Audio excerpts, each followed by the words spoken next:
Ako ang inyong Lolo Pael at ito ang aking kwento. Sa isang maliit at tahimik na baryo sa isang probinsya sa Mindanao, may isang 18 taong gulang na dalagang nagngangalang Inday. 5'8" ang taas, balingkinitan at mistisa. Sa kabila ng kagandahan ay mas nakilala ang dalaga dahil sa pagiging palingkera at mausisa niya. Bulagsak kasi siya kung magsalita at madalas ding napapaaway dahil sa kung ano-anong tsismis. Kadalasan siya pa ang nauunang nakakaalam ng mga tsismis at importanteng balita sa kanilang lugar.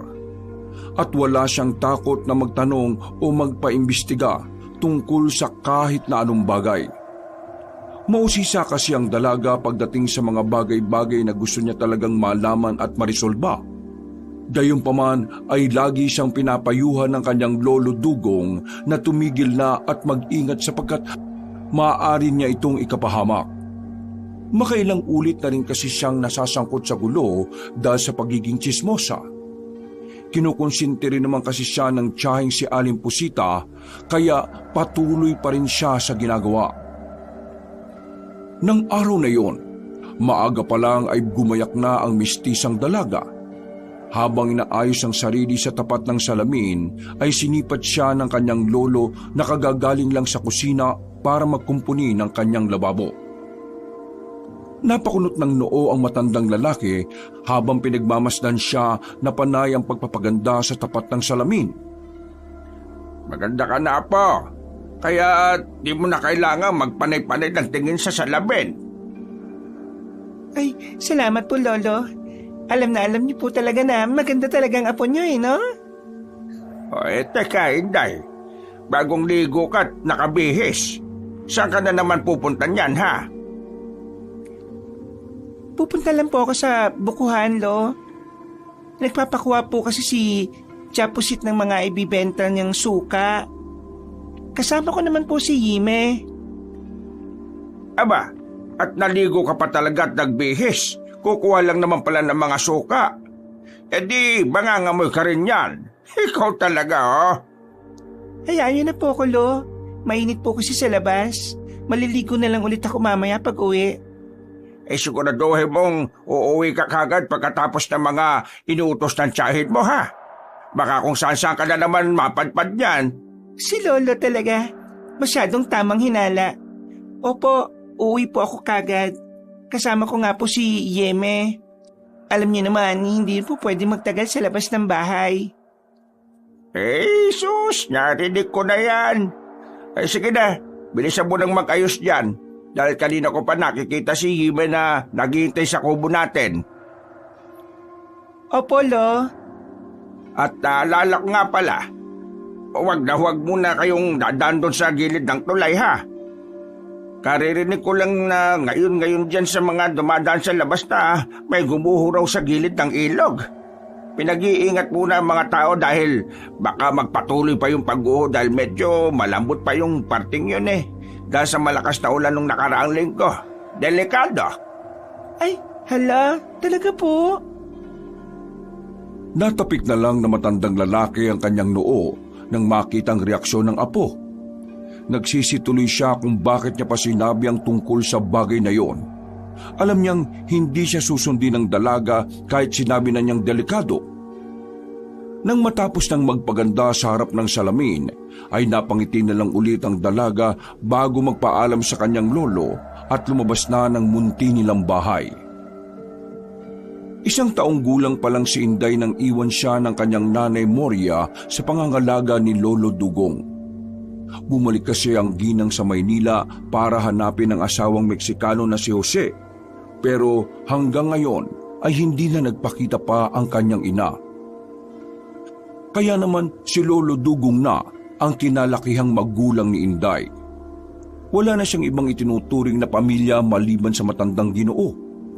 Pero may ilan pa rin naman silang malalayong kamag-anak na kahit papaano ay naaliw sa pagiging palingkera niya. Katulad ni Chapusit, Naggiliw na giliw sa dalaga lalo na kapag nakakapagbigay siya ng impormasyong nagagamit sa pakikipagtsismisan. Ang nasabing ginang na rin ang tila naging ina-inahan ni Inday at close na close sila, pati ng anak nitong si Yime, nakasabayan niyang nagdalaga. Makalipas ang ilang minuto, kasama ang matalik na kaibigang si Yime ay narating na nga nila ang bukuhan. Sinalubong sila ng tiyabi nilang kababata na si Paulo. Isa rin sa mga kasakasama nila sa kulitan at kung ano-ano pa. Nandoon ang binata dahil tumutulong ito sa pagbaba ng ilang buko dahil tag-harvest ngayon. Nag-apiran kaagad silang tatlo habang nakangiti sa isa't isa. Ganun kasi madalas ang kanilang batian kapag nagkikita. "Oh, ba't nandito kayo ha?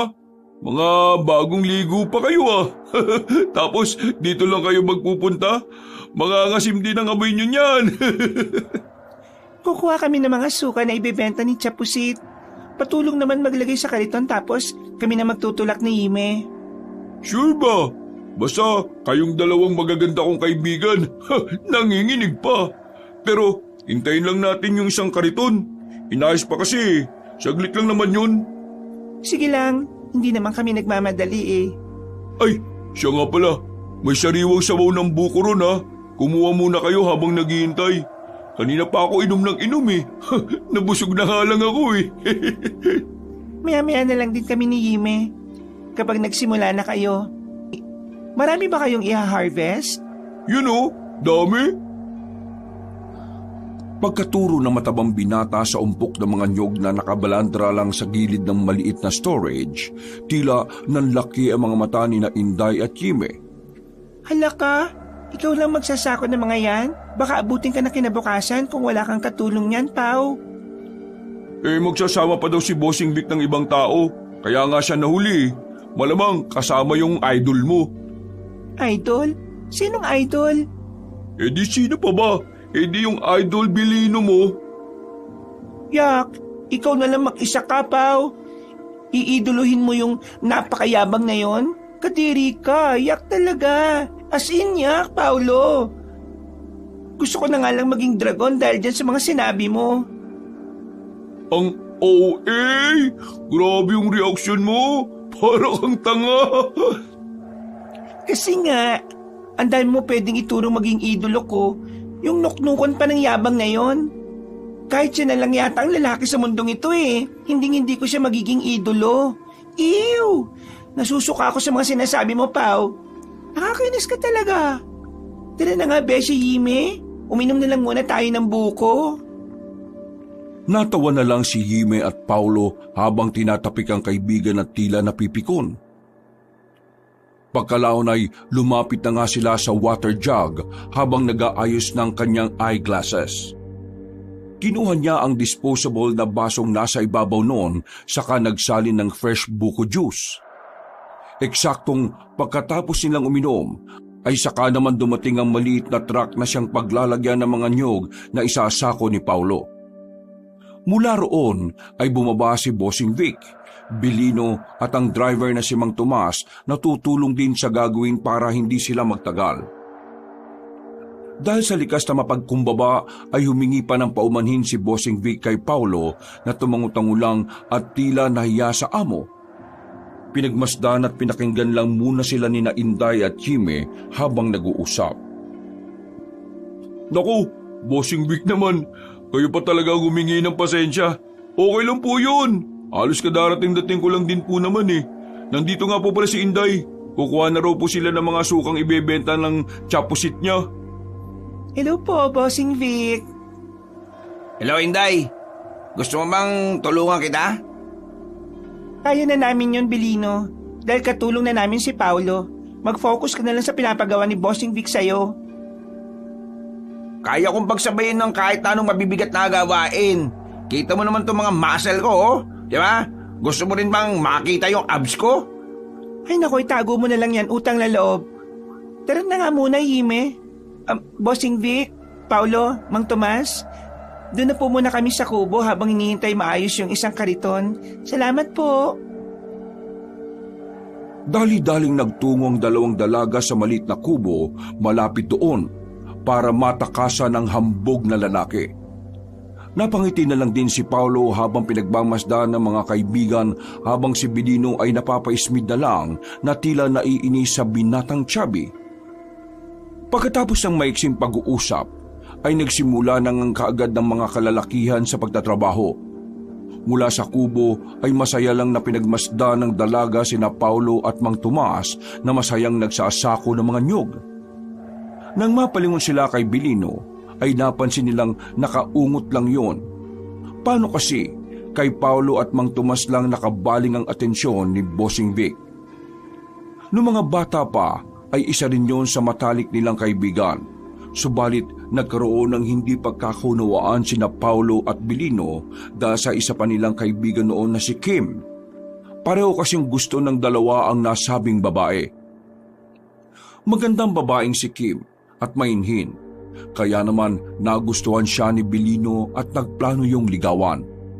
Subalit dahil torpe ang matangkad na binata, kaya nagpatulong siya kay Paulo dahil matibay ang sikmuran nito at malakas ang loob. At bilang magkaibigan, ay ginawa nga ni Paulo ang request sa kanya ni Belino. Siya ang naging tulay sa paniligaw hanggang sa nag-confess na mismo ang dalagita sa totoo nitong nararamdaman.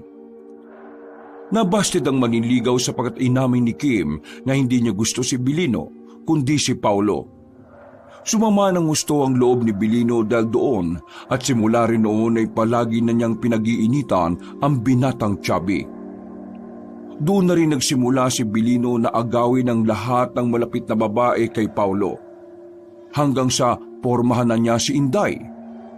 Pero binasted rin lang siya ng palingkerang dalaga dahil hindi niya trip ang pag-uugali ng binata. Bukod kasi sa sobrang yabang at bilib na bilib sa sarili, ay meron din yung tinatagong kasamaan ng ugali. Ilang beses na rin kasi niyang nakikita yon na nilalabanan ng sariling ina. Yun pa naman ang pinakaayaw ni Inday sa lahat, ang taong walang paggalang sa mga magulang.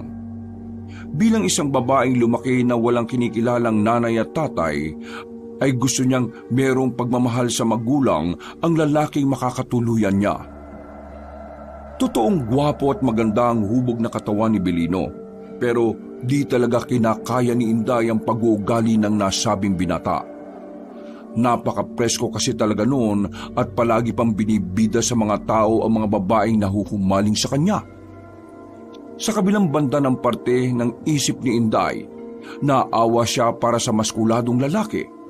Hindi niya lang din mawari pero may nararamdaman siyang lungkot sa mga mata noon. Naiisip na lang niya tuloy kung minsan na defense mechanism na lang ni Belino ang pag-aangas at pagyayabang. Pero ang totoo ay hindi rin siya ganoon kasaya sa buhay. Hanggang ngayon ay may galit pa nga rin yun kay Paulo dahil sa nangyari. Kahit pa nakipag-break na si Kim at nagpakalayo-layo kay Paulo. Maya-maya pa, matapos maisip ang mga yon, ay biglang kinalabit ni Yime si Inday dahil tila ba titig na titig siya kay Paulo at Belino. Ay, ano yun, girl? Busy pa naman ako sa pagre-reminisce. Ikaw talaga, oh.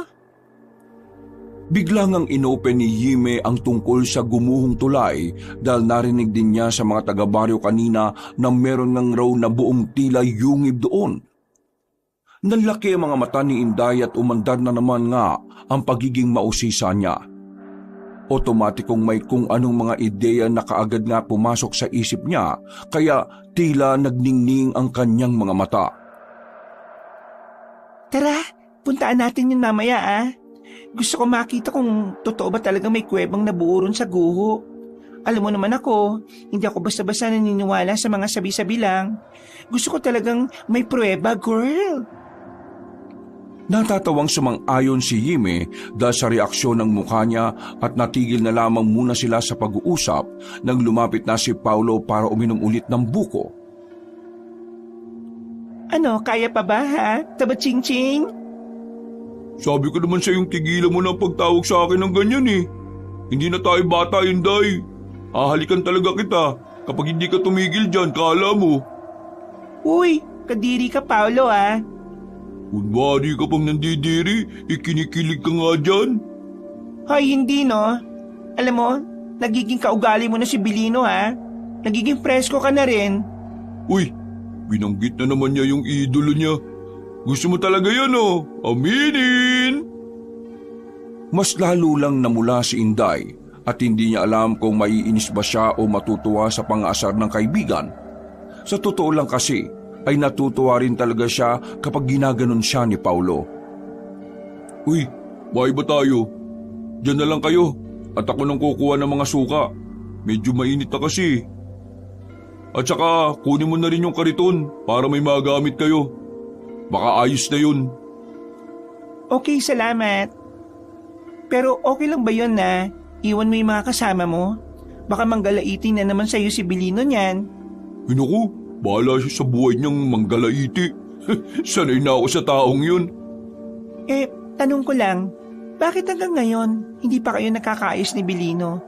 Di ba, close naman kayo dati? Mas close pa nga kayo kaysa sa atin eh. Mag-best friend nga kayo, hindi ba? Bakit naman ako makikipag-ayos sa kanya? Siya ang ilang beses akong ginawa ng katarantaduhan. Kung hindi lang ako pumapalag, hindi niya ako titigilan eh. Akala niya, porke malaking tao siya, wala nang papatol sa kanya. Alam niya naman kung ano yung pagkakamali niya eh. Pero paano kung siya ang makipag-ayos, okay lang sa'yo? Oo naman, yun lang din naman ang hinihintay ko eh. Kahit papaano may pinagsamahan pa rin naman kami niyan. Pero kung ako mauunang makipag-ayos, hindi ko gagawin yun no. Alam kong nagkamali ako at humingi na ako ng sorry dati. Pero sa mga ginawa niyang kalukuhan, siya naman dapat ang humingi ng sorry sa akin. Wow, I'm proud ah. Sabihin na natin oo. Pero kailangan niya rin malaman yung mga pagkakamali niya. Hanggat hindi niya naiintindihan yun, hahayaan ko lang siya. O sige na, pupunta na ako sa paggawa ng suka. Patingin-tingin na rito yung idol mo eh. Nakakairita lang. Natawa na lang si Inday at pagkatapos noon ay tumakbo na si Paulo palayo. Maya-maya pa, pagbalik ng binatang Chubby ay tulak-tulak na nito ang kariton na may lamang bote ng mga suka. Kaya niyo na ba ito? Oo naman oh, hindi naman mabigat magtulak ng kariton. At saka, kakaunti lang naman yung mga bote. Salamat ulit ah. Pagkatapos nilang mag-usap ay lumarga na nga ang dalawang dalaga. Napasulya pa nga si Inday kay Bilino na nag-flex na naman sa kanya ng mga muscles nito. Inirapan niya lang ang gwapong binata bago magtuloy-tuloy hanggang sa marating nila ang tindahan ni Champusit. Magkatulong nilang binuhat ni Yime ang 15 bote ng suka papasok sa loob ng tindahan. Nang matapos na, ay inabot kaagad ng ginang ang bayad sa kanila. Salamat po, Chapusit. Ay, siya nga po pala. Pwede ko po bang isama muna tong si Yime? May bibilin lang kami sa pamilyang bayan. Pumayag naman ng ginang pero katulad ni Lolo Dugong ay nagpayo rin yun sa kanila na huwag munang magpunta sa gilid ng tulay dahil nga nagkaroon ng pagguho roon. Subalit, dahil sa matigas ang ulo ni Inday ay hindi niya sinunod ang payo ni Champusit. Tumungo pa rin sila ni Yime sa gilid ng tulay para mag-usisa ng mga kaganapan doon. Naabutan nila roon ng ilang kapulisan at iba pang mga opisyalis na nagsusuri sa nasabing lugar. At katulad nga ng naririnig sa bali-balita ng mga taga-baryo ay meron ngang nabuong maliit na yungib sa nasabing guho. Kahit na ipinagbabawal ay pinilit pa rin ni Inday na malapitan ng nasabing maliit na yungib. Inaawat na nga siya ni Yime dahil natatakot ang dalaga na baka makita sila ng mga pulis na naroon at masita pa. Saglit lang naman tayo, Yime. Hindi naman tayo papasok sa loob eh. Sisilipin ko lang. Kung gusto mo, dito ka lang at senyasan mo ako kapag may papunta na roon. Labag man sa loob, ay napatango na lang ang matalik niyang kaibigan kaya nagdire-diretso na siya sa pinakababa. Hanggang sa marating ang pinakabukana ng nabuong yungib.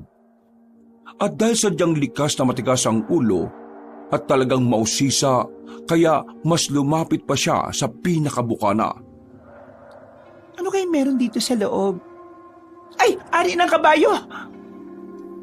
Nadulas siya ng bahagya at kamuntikan ng lumusot sa yungib. Mabuti na lang ay nakahawak siya ng maigi sa isang bato. Takot na takot naman si Yeme nang makita yon, kaya inakag na siya ng kaibigan. Saglit na lang talaga. May sinisilip lang ako, Yime.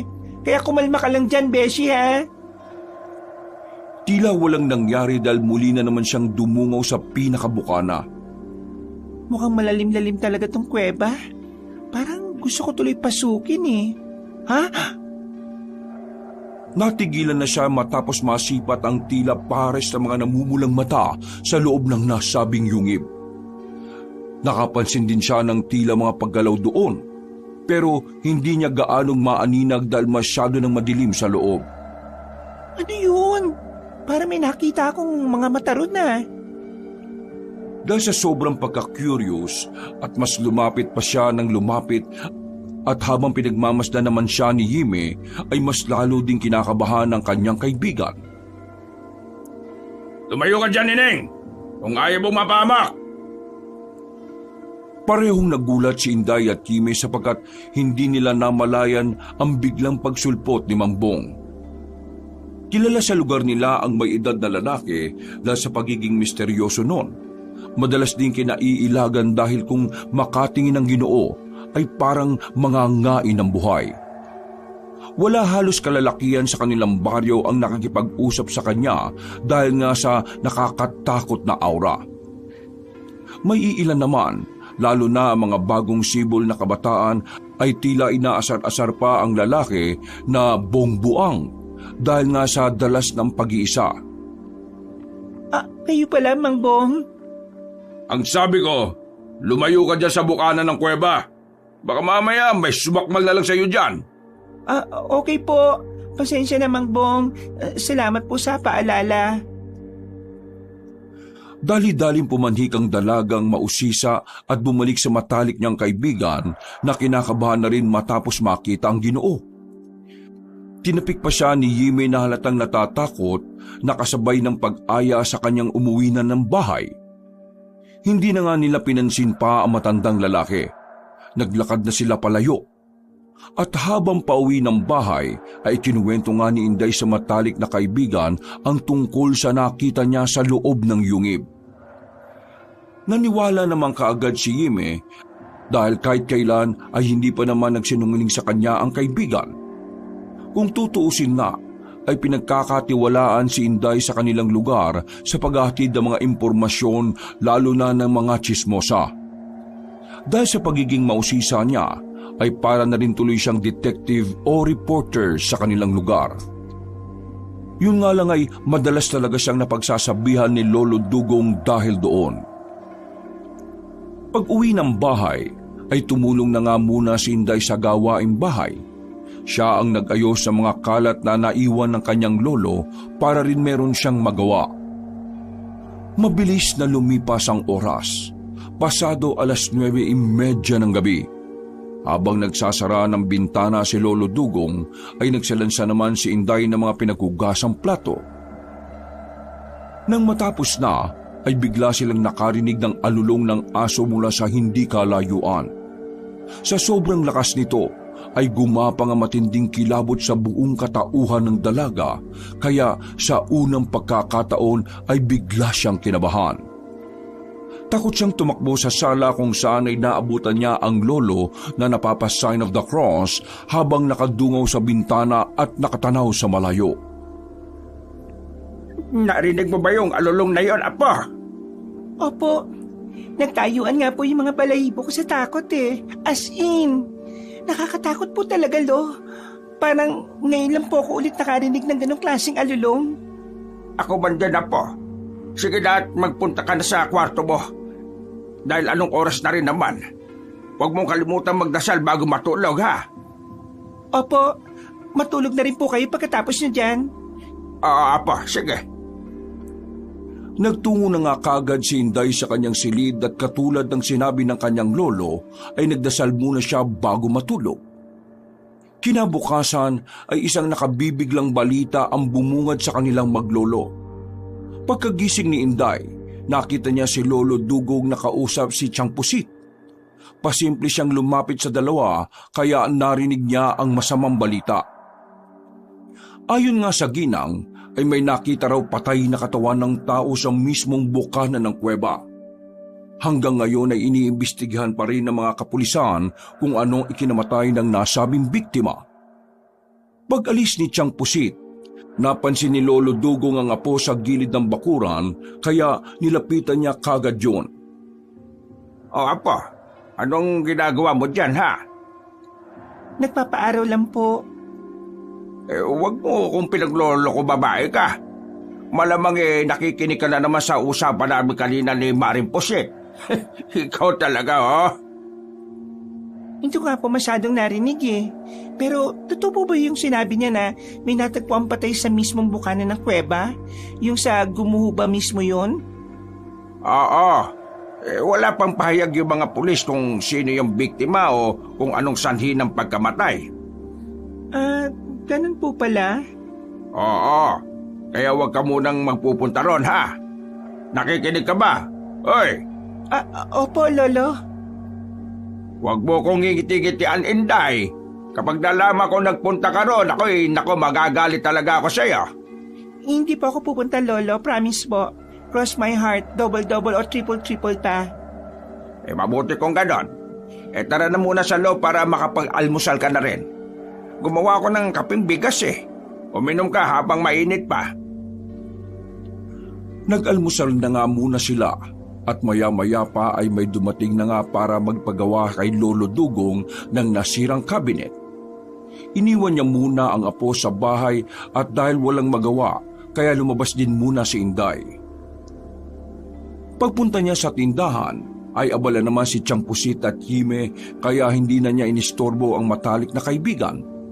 Naglakad-lakad na lang siya hanggang sa madaanan niya si Mang Teban sa isang kubo na nakikipag-inuman ng tuba sa mga kapwa lasinggero. Wala sana siyang interes na hintuan ng mga yon, pero nakarinig siya ng bago sa pinag-uusapan ng mga kalalakihan. Tinatalakay kasi ng mga yon ng isang matagal ng kwento-kwento sa kanilang lugar na posibleng araw may kinalaman sa nakitang patay sa bukana ng Yungib. Malapit lang kasi roon ng isang lumang bahay ni Mambong. Matagal nang naririnig ni Inday ang bali-balita patungkol sa nasabing Ginoo. Pero wala naman ni isang nakapagpatunay kung totoo nga ba yon. Ay nako, yan na naman sila sa kwento-kwento nilang aswang si Mambong. Napasandal sa gilid si Inday para sana makinig pa. Pero nang mapansin siya ni Mang Teban ay tinawag siya nito at pinagtagay ng tuba. Napangiwi ang dalaga habang tinatanggihan ang nasabing Ginoo. Umalis din siya kaagad dahil baka mapilit pa siya. Wala pa naman pinipili si Mang Teban na patagayin lalo na kapag lasing na. Ay naku, loko-loko talaga yung taong yon. Hindi nag-iisip. Talagang patatagayin pa ako ng tuba. Mukha ba akong umiinom ng alak? Natigilan na siya nang makita si Mang Bong na naglalakad papunta sa kung saan. May dala yung sako at nang mabaling doon ang atensyon ng dalaga ay nagulat siya dahil may gumagalaw sa loob ng sako. Ha? Ano kaya laman ng sako na yon? At dahil sa narinig niyang usapan kanina ng mga lasinggero, kaya naman sinundan niya ang nasabing Ginoo. Hanggang mapunta na sila sa pinakadulong bahagi ng baryo. Meron doong taniman at sa gitna noon ay may mga kapunuan. Hindi na sana niya susundan dahil wala na siyang nakikitang ibang tao maliban sa kanilang dalawa. Kaya lang ay mas umandar ang pagiging mausisa niya, kaya sa huli ay sinundan pa nga rin niya si Mambong. Anong gagawin niya ron sa kapunuan? Habang maingat na nagtatago ay patuloy lang siya sa pagmamatsyag hanggang sa makita na niyang ibinagsak na ni Mambong ang hawak na sako. Narinig ng dalaga na umungot ang aso pero nabigla na siya sa mga sumunod na nangyari. Dumampot ang Ginoo ng malaking bato at saka pinagpupupukpok ang nasa loob ng sako. Sa gulat ni Inday ay napatras siya, dahilan para makagawa ng ingay. Napatingin tuloy sa kinaroroonan niya si Mang Bong na mas lalo niyang ikinagulat. Kitang-kita niya ang matalim na tingin ng Ginoo kaya dali-dali siyang tumakbo palayo at hindi na lumingon sa likuran. Nang makalayo na, ay saka siya uminto saglit sa isang gilid habang hingal na hingal. Nakita ko ni Mang Bong. Baka kung anong gawin niya sa akin. Naloko na. Nagpatuloy na siya sa paglalakad hanggang sa makita na nga niya ulit si Mang Teban na pasuray-suray sa paglalakad. Huminto ang Ginoo at tumapat sa puno saka nagsalita ng nagsalita na para tong kinakausap. Napailing na lang ang dalaga habang pinagmamasdan ng lasinggerong Ginoo. Kaya ka iniwan ng asawa at anak mo eh. Natigilan siya nang mapalingon sa kanya ang Ginoo. Ngumiti pa yun at kumaway-kaway kaya naglakad na siya palayo. Baka kasi lapitan pa siya noon, kaya mas minabuti pa niyang iwan ang lasing na lalaki. Pero pakbang pa lang siya palayo, ay narinig na niya ang isang kalabog. Paglingon niya sa kinaroroonan ni Mang Teban ay nakasandal na yon sa gilid ng puno at halatang nahihirapan. Napaungot siya at walang nagawa kundi saklolohan yon. Naku naman, Mang Teban, bakit kasi ang hilig mong magpakalango eh? Hindi ka man lang nagtira sa pag-uwi mo. Kung masamang tao lang talaga ako. Hay nako, iniwan na kita talaga rito na mag-isa. Walang choice si Inday kundi ihatid ang lasing na lalaki sa bahay nito. Nang iuwi naman niya ng ligtas ang Ginoo at nang pabalik na siya sa kanilang bahay, ay bigla na lang niyang naisipan na dumaan sa guhong malapit sa tulay. Pagdating doon, ay tahimik na ang paligid dahil magtatakip silim na rin. Kumpara kahapon ay mas lumawak na ang nasasakupan ng yellow tape dahil marami na nga ang makukulit katulad niya na pilit sumisilip sa yungib. Nang maalala niya ang balita tungkol sa natagpuang patay sa bukana ng kuweba, ay napaisip na naman tuloy siya. Sino kaya yung namatay? Taga rito lang kaya yun sa amin? Sana naman hindi. Napabuntong hininga na lamang siya bago maglakad palayo sa nasabing guho. At nang pabalik na, ay hindi naman sinasadyang napadaan siya sa bahay ni Mang Bong. Napagtanto niya lang yon nang makita sa hindi kalayuan ang nilulumang bahay ng Ginoo. Dahil tuloy doon ay naalala niya bigla ang nangyari kanina. Ang nasaksihan niyang pagpatay ni Mang Bong sa asong nasa loob ng sako. Bakit ba dito ko naisipang tumaan? Paano kung nakabalik na si Mang Bong at makita ko? Naku naman oh. Nang nasa tapat na siya ng lumang bahay, bigla na lang siyang huminto. Umandar na naman kasi ang pagiging mausisa niya matapos makaisip ng kakatuwang bagay. Iginala niya ang tingin sa palibot ng lupain. Ano kaya ang ginawa ni Mang Bong dun sa asong pinatay niya? Baka katulad nga ng sinabi ng mga tao tungkol sa kanya. Aswang nga siguro talaga siya. Hala, kung ganun, kailangan ko na umalis sa lugar na ito. Nagmadali na nga si Inday sa paglalakad para makauwi ng bahay. Nang makapansin siya ng maliit na liwanag mula sa ibabang parte ng bahay. Napapakunot siya ng noo habang pinagmamasdan ng nasabing liwanag sapagkat tila lumalakad ito. Dala ng kuryosidad, ay dahan-dahan siyang pumasok sa loob ng bakuran at sinundan ang pinanggagalingan ng liwanag. Nawala na sa isip niya ang takot kanina dahil kapag may ganoong bagay ay kusa na lang talagang umaandar ang kanyang pagiging mausisa. At nang malapit na siya sa main entrance ng bahay, ay nagulat siya dahil biglang sumilip si Mang Bong sa bintana. Tanga ng Ginoo ang kandila kaya napatras ang dalaga. Anong ginagawa mo sa bakuran ko, ha? Ano po kasi, Lumabas ka na! Bago pa ako hindi makapagtimpit, magpatawag pa ako ng opisyal ng baryo! Opo, pasensya na po. Kitang-kita niya ang tila pangingitim ng mga mata ni Mang Bong kaya mas lalo siyang kinilabutan. Dahil doon ay dali-dali na nga siyang lumabas sa bakuran at tumakbo na palayo sa lugar na yon. Pag-uwi ng bahay, eksaktong kumagat na ang dilim. Naabutan niya si Lolo Dugong na nakaupo sa kubo nila na nasa tapat ng bahay. Nakakunot ang noo ng matandang Ginoo habang nililiha ang isang kahoy na hugisbat. Saan ka nang galing, Apo? Dumaan ako sa tindahan ni Pusit, nandun si Ibe. Hindi ka naman daw niya nakita magapon. Ano po, Huwag mong sabihin na nagpunta ka na naman doon sa guho, ha? ang totoo po niyan, Lo. Napadaan lang ako dun sa guho. Hinatid ko po si Mang Teban sa bahay nila. Nakita ko po kasi siyang nakahiga na lang sa sahig eh. Ayaw ko naman pong iwan ng ganun yung tao. Ay, ganun ba? Mabutit na buhat mo naman yung si Teban. Hinata ko na lang po. Ang bigat nga niya eh. Lo, may tanong po pala ako. May pagkakakilanlan na po ba yung nakitang patay dun sa bukana ng kuweba? Ang nabalitaan ko kay Kapitan, dayo lang daw yon. At meron palang kasama na babae yon. Nagpunta ron sa morgue tapos kinausap ng mga pulis.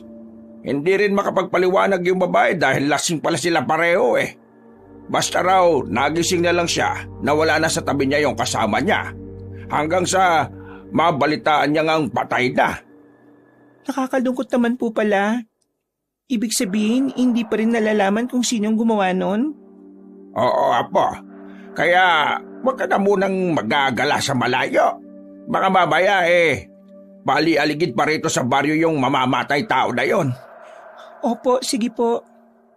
Pumasok ka na ron sa loob. May pagkain na ron, Apo. Bumili na lang ako ng lutong ulam sa palengke kanina. Kayo po, Lo. Di pa po ba kayo kakain? Natapusin ko lang tong nililiha ko at papasok na rin ako. Para saan po ba yung pamalo na yan? Pinagawa lang to ng isang guro doon sa elementary school. Gagamitin daw ng mga estudyante sa baseball. Tumangulang ang mistisang dalaga bago marahang naglakad papasok sa loob ng munti nilang bahay. Makalipas ang ilang minuto pagkatapos magapunan, maghugas ng mga pinagkainan ay dumiretso kagad siya sa kanyang kama at nahiga. Habang nakatingin sa bubungan, ay sumagi na naman sa isip niya ang tungkol sa ginawa ni Mambong sa kapunuan. Ano kayang ginawa niya sa aso pagkatapos niyang patayin? Kinain niya kaya? Siguro. Tama mga taga-baryo na aswang si Mambong. Simula ngayon, palagi ko na siyang mamatyagan. Natigilan na siya at bumangon matapos muling makarinig ng nakakakilabot na alulong ng aso mula sa hindi kalayuan. Sumilip pa siya sa bintana ng kanyang kwarto bago hawiin paloob ang kurtina. Pagkatapos noon ay lumabas siya at naabutan nga si Lolo Dugong na nakasilip sa bintana ng kanilang sala. Lolo, may asong umaalulong na naman po. Parang katulad din kagabi. Kaya nga po, ikandado mo ng maigi ang bintana sa kwarto mo, ha? Maglagay ka ng asin doon. Asin? Bakit po? Hindi normal ang ganitong pangyayari. 2 beses na magkasunod na gabi na may umaalulong na aso. Ibig sabihin lang yan ay may nag-iimbita na naman kay kamatayan sa baryo natin. Ibig sabihin po ba, may mamamatay na naman ngayong gabi, Lo? Hindi ko rin alam, Apo. Ang sigurado lang ako kapag may umaalulong na aso, ibig sabihin lang nun tinatawag niya si kamatayan. Bago ka matulog huwag mo kalimutan magdasal, ha? O sige na, patulog ka na. Opo, Lo. Nang nasa sariling silid na, ay nagdasal na nga muna kaagad siya, katulad ng bilin ni Lolo Dugong. Paghiga ay napatingin ulit si Inday sa bubungan habang patuloy na napapaisip sa mga sinabi ng kanyang lolo. Sana naman wala mapahamak sa mga taga-baryo. Nagpikit na siya ng kanyang mga mata, pero tumatakbo pa rin sa isip niya ang tungkol sa mga nangyari. Hanggang sa mapaniginipan na niya ang nangyari. Naabutan niya ang sarili na nakatayo sa tapat ng bahay ni Mangbong at nang igala niya ang paningin ay nakarinig siya ng sigaw ng aso. Sinundan niya ang ingay hanggang sa dalhin siya ng mga paa niya sa likod, sa bandang kusina. Hindi na niya narinig ang pagsigaw ng aso. Napalitan niyo ng ingay na parabang merong nagtatadtad ng kung ano. Dala ng pagkamausisa ay maraan siyang lumapit sa bintana at maingat na sumilip dito. Kitang-kita niya sa kusina ang ginagawa ni Mambong. Tinatadtad ng Ginoo ang kaawa-awang aso. Napabaling pa sa kinaroroonan niya ang dugong ulo noon na dilat ang mga mata habang nakalawit ang dila. Natutop ng dalaga ang bibig sa sobrang pagkabigla. Lalo na nang ilagay ng Ginoo ang piraso ng mga natsyap na karne ng aso sa kasirolang nakasalang nasa kalan. Hindi na hinugasan ng mga karne, kaya nagkalat ang dugo sa kung saan-saan. Sinasabi ko na nga ba? Kinakain niya yung kaawa-awang aso. Grabe si Mambong. Bakit nandiyan kayo, Neng? Pumasok ka kaya rito at saluhan mo ako sa pagkain. Masarap ang karne ng aso, lalo na kapag maraming naiwang sariwang dugo na nanunuot sa kalamnan. Hindi na nakaimik ang dalaga dahil sa gulat nang bigla na lang sumulpot sa harapan niya si Mambong. Nakakatakot pa ang mga ngiti noon na halatang merong pakahulugan. Aalis na sana siya kaya lang ay biglang hinawakan ng Ginoo ang kanyang mga kamay. Nagtalsikan din sa mukha niya ang ilang sariwang dugo, kaya mas lalo siyang nagpumiglas. Mambong, bitiwan niyo po ako. Bakit ko naman gagawin yon, ha? Nakita mo na ang mga ginagawa ko, kaya hindi ka na pwedeng umalis dito. Parang awa niyo na po. Bitiwan niyo po ako. Nasasaktan po ako, Mambong. Masasaktan ka talaga kapag hindi ka sumunod sa mga sinasabi ko. Kumain ka! Bilisan mo! Nagpumilit na kumawag ang dalaga, pero hindi niya napaghandaan ang sumunod na nangyari. Bigla na lang isinalpak ni Mambong ang piraso ng mga karne ng nasabing hayop sa kanyang bibig. Pinilit niyang iluwa ang mga yon, subalit mas malakas ang kamay ng Ginoo na pilit na ipinalulunok yun sa kanya. Nang masigurong nalunok na ang karne, ay binitiwan na siya ng Ginoo habang humahalakhak na parang demonyo. Ano? Masarap ba ang karne ng aso? May mas masarap pa dyan at yun ang dapat mong tikman! Walang ano-ano ay bilang ipinakita sa kanya ni Mambong ang ulo ng isang tao. At ganun na lang ang pagkasindak ng dalaga pagkakita sa pinubot na ulo ni Mang Teban. Katulad ng aso ay nakadilat din yon at lawit ang dila habang inuuod at naaagnas na ang mukha. Sa sobrang takot ay napatili na si Inday habang nakumakaripas ng takbo. Hindi na niya alam kung saan siya dinala ng mga paa hanggang sa marating niya ang gilid ng tulay. Bago pa niya mamalayan yon, ay nadulas na siya sa guho at dumaus-us pababa hanggang sa mahulog sa kuweba roon. Meron siyang nakitang nakakatakot na nilalang. Namumula ang mga mata noon na bigla na lang siyang hinila pababa. Tulong! Tulong! Bigla siyang nagising matapos kumalampag ang sahig. Doon niya rin napagtanto na wala na siya sa papag kaya dali-dali siyang tumayo at kabadong napahawak sa iba't ibang parte ng katawan. Thank you, Lord. Masamang panaginip lang pala. Napa-sign of the cross siya bago umupo sa papag at saglit na pinagmuni-munihan ang napanaginipan. Kakaisip ko sa nangyari kagabi. Napanaginipan ko na tuloy. Pero paano nga kaya kung totoong niluto ni Mangbong yung aso? Ay nako, ayoko na nga munang isipin yon. Baka mapanaginipan ko na naman. Nagkamot-kamot na lang siya ng ulo bago humarap sa salamin.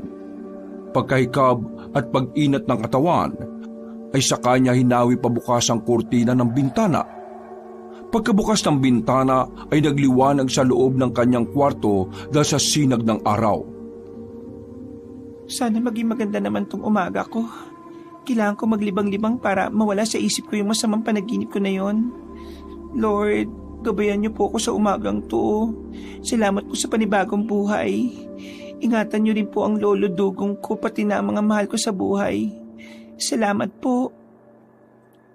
Nag-inat-inat uli siya ng katawan bago ayusin ang pinaghigaan.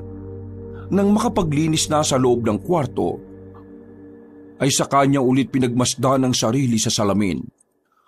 Paglabas ng silid, ay napatingin siya sa kusina na abot na lang mula sa kanyang pwesto.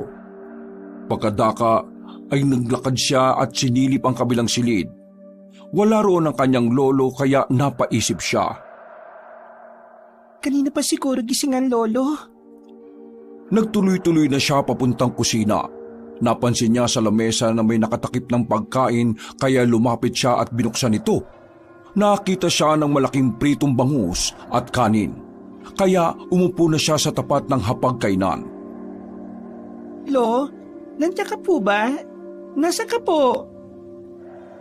Anong oras na ba't maaga yatang umalis si lolo? Pagtingin niya sa luma nilang orasan, ay nagulat nang makita na 9:00 na pala ng umaga. Pagkatapos noon ay hindi sinasadyang mapadako ang tingin niya sa lamisita kung saan nasipat niya ang salamin ng kanyang lolo.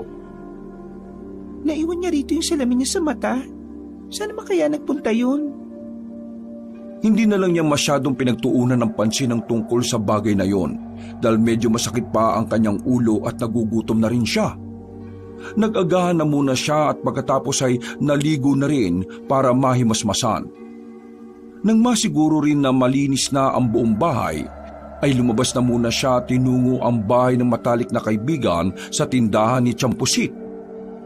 Abala na naman ng dalaga sa pagtitinda, kaya sa halip na yayain niyo na maggalagala muna, ay sinamahan niya na muna sa pagtitinda hanggang sa dumating na si Champusit. Habang nagtitinda, ay nakipagkwentuhan muna siya sa magtiyahin. Nalaman niya tuloy ang kalunos-lunos na sinapit ng bangkay na natagpuan sa bukana ng yungib. Gutay-gutay daw ang katawan at nagkalat ang mga laman loob. Kaya halos masuka-suka rin daw ang mga kumuha sa nasabing bangkay. Hinala tuloy ng mga taga-baryo na hindi ordinaryong mamamatay taong gumawa nun, kundi isang aswang. Dahil tuloy sa kwentong yon, ay naalala na naman ni Inday ang napanaginipang kagabi. Sumagi rin na naman tuloy sa isip niya si Mang Bong at ang asong pinatay noon. Chang, yung mga aswang po ba, kumakain din po ba ng hayop? Katulad po ng aso o kung ano pang hayop na gusto nila? Ipinaliwanag ng ginang na may narinig na siyang aswang na kumakain ng mga hayop pero bibihira lang. Hindi raw kasi nabubusog ng husto ang ibang aswang kapag hindi sariwang karne at dugo ng tao ang natitikman nila. Ayon sa mga kwento ng mga nakatatanda, iba't iba raw talaga ang dating ng tao sa mga aswang. Pagkatapos ng pag-uusap na yon, tumulong nga muna si Inday sa magtiyahin at nang makaramdam na ng pagkabagot, ay nagpaalam na muna siyang umuwi. Habang naglalakad ay napadaan din siya sa bahay ni Paulo. Naabutan niya ang lalaki na naglilinis ng bisikleta kaya tumayo siya sa tapat ng lumang gate ng bahay at nakangiting pinagmasdan ang malusog na kaibigan. Huy, Pao! Tamang linis ka dyan ah. Wala ka siguro magawa no? Pati ba naman bisikleta nyo nililinis mo pa? Uy! Nandiyan ka pala ka!